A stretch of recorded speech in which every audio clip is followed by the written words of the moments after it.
ओम गम गणाधिपतये नमः। जय जगन्नाथ दर्शक बंधु, ये भिडियो आसतु आलोचना करवा बुधवार दिन केउं उपाय आपण माने अवलंबन करेंगे जद्वारा प्रभु गणेशंकर अशेष कृपा आपण माने प्राप्त हेबे। आमे जानिछि दर्शक बंधु, बुधवार हेउछि प्रभु श्री गजानन सर्वविघ्न विनाशनकर बार एवं बुधवारटी हेउछि तांकर अतीव प्रिय बार। तेणु बुधवार दिन ये केते गुड़ाई उपाय जदि आपण माने अवलंबन करेंगे प्रभु श्री गणेशंकर अशेष कृपा आपण माने लाभ करेंगे। प्रभु श्री गणेश जी होउछंती सर्वसंताप नाशन, सर्व प्रकार दुख शोक पाप ताप सबु प्रकार मनीषर जहाँ दुख रही शोक रही समस्या रही बाधा रही सर्वसिद्धिदाता सर्वबुद्धिदाता प्रभु श्री गजानन सबुकिछि को नष्ट कर दे थांती बोली विश्वास करा जाए।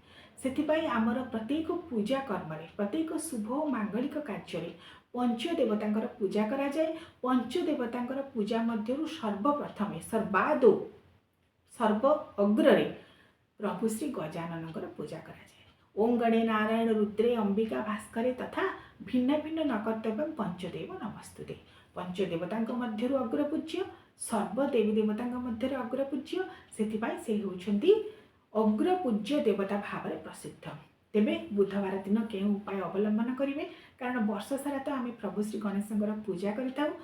अनेक व्यक्ति प्रभु श्री गणेशंकर पित्तल प्रतिमा रखी वर्ष सारा पूजा करते। आम घरे मध्य प्रभु श्री गणेशंकर सुंदर पित्तल प्रतिमा रही। प्रभु श्री गणेशंकर चित्रपट मूर्ति जो मैंने घरे रखुंट साधारणतः वर्ष सारा तांकर पूजा करती। ता सहित जदि बुधवार दिन किसी खास उपाय आपण मैंने अवलंबन करेंगे प्रभु श्री गणेश को यही उपाय पूजा करेंगे ताहले तांकर अशेष कृपा प्राप्त हेबे। बुधवार हेउछि तांकर प्रिय बार। बुधवार ग्रह हेउछंती बुध ग्रह एवं अधिपति हेउछंती प्रभु श्री गणेश। गण ईश अर्थात समस्त गणमानक मध्यरे से हेउछंती तांकर अधीश्वर श्रेष्ठ स्वामी बा देवता। सेथिपाई प्रत्येक वर्गर व्यक्ति तांकर पूजा करथांती। बुधवार दिन आपण माने प्रभु श्री गणेशंकर जितेबाला खास पूजा करेंगे सर्वप्रथमे प्रातः काल उठी सूर्यदेव को जल अर्घ्य प्रदान करेंगे। कारण विश्वास करा जाए सूर्यदेव को जल अर्घ्य न देवा पर्यंत श्रीहरि नारायण विष्णु एवं शिव शंभु शंकर ता सहित कौन सी देवी देवता पूजा व नैवेद्य ग्रहण करते नहीं। तेणु सूर्यदेव को उद्देश्य जल अर्घ्य प्रदान करेंगे।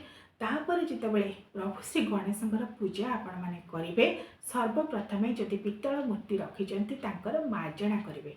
जड़े दर्शक प्रश्न करते आम देवी और देवता को केउ विधि रे मार्जना करूँ। जदि आपण माने देवतांकर मार्जना करुछंती तांकर पित्तल मूर्तिर मन रखिबे प्रत्येक दिन जदि आपण माने पूजा करुछंती चुआ तेल रे ठाकुरकर मार्जना करि परिबे। साधारणतः चुआ चंदन केसर कर्पूर ये सबुरे देवी और देवतांकर मार्जना करा जाए। देवी मानकर मार्जना जितेबाला करा जाए सेथिरे टिके अँला गुट पका जाए। तेणु देवतांकर मार्जन कर्म यही चारोटी द्रव्य होता है। प्रभु श्री गणेश को सर्वप्रथम तांकर मार्जना करेंगे एथिरे तापर तांकर अभिषेक बा स्नान कराइबे। अत्यंत श्रद्धार सहित आंतरिक भाव सहित किछि जल किछि गंगा जल सेथिरे किछि फूल किछि चंदन पकेबे किछि जायफल पकेबे किछि कुश बा दुब पकेबे एहीपरि भाव में तांकर स्नान कराइबे। ओम गम गणाधिपतये नमः यह मंत्र को उच्चारण करें किंबा वक्रतुंड महाकाय सूर्यकोटि समप्रभ निर्विघ्नं कुरु मे देव सर्वकार्येषु सर्वदा। प्रभु श्री गणेशंकर यही मंत्रटी तो प्रायतः समस्त को जना थिबो। तेणु सहज सरल भाव में तांकर यही मंत्र को उच्चारण कर प्रभु श्री गणेश को स्नान कराइबे। स्नान कराइबा परे तांकर श्रीअंग को भल भाव में पोछीदेवे। गोटे धड़ा रंगर वस्त्र पिंधे पारे नचेत बुधवार रंग जहाँ सबुज रंग बा नील रंग से वस्त्र को पिंधे पारे से ही रंगर वस्त्र श्रीअंग पोछी पारे। कारण बुधवार दिन जदि प्रभु श्री गणेश को आपने सबुज रंगर बा गाढ़ नील रंगर वस्त्र समर्पण करती ताहले से अतीव संतुष्ट होती बोली विश्वास करा जाए।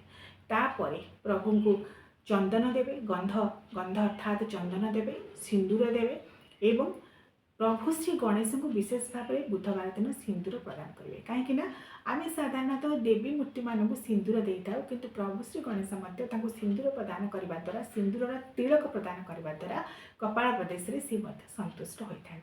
तेणु सिंदूर तिलक देवे चंदन देवे पुष्प देवे धला और हलदिया रंगर पुष्प दे पारे कला अपराजिता दे पारे धला अपराजिता दे पारे ता सहित जो विशेष नियम होउची बुधवार दिन कौन कले प्रभु श्री गणेश संतुष्ट हेबे 21टी दुब प्रदान करेंगे मन रखिए दुब गुच्छ जो दुब घास रही गणी गणी करी 21टी दुब गछ को गोटे भल भाव में बांधिदेवे से 21टी दुब गुच्छ को प्रभु श्री गणेश को समर्पण करेंगे शुंढ प्रदेश में देवे जो शुंढ रही प्रदान करेंगे बुधवार दिन जदि आपण मैंने प्रभु श्री गणेश को 21टी दुब प्रदान करती प्रभु श्री गणेश विशेष भाव में खुशी होती बोली विश्वास कराए आम जाने दर्शक बंधु मु गोटे भिडियो रे आपण मानकु कहिथिली माँ देवी दुर्गा को दुब प्रदान कराए ना मात्र अन्य समस्त को दुब प्रदान कराए विशेष भाव में प्रभु श्री गणेश पूजा दुब समर्पण कराए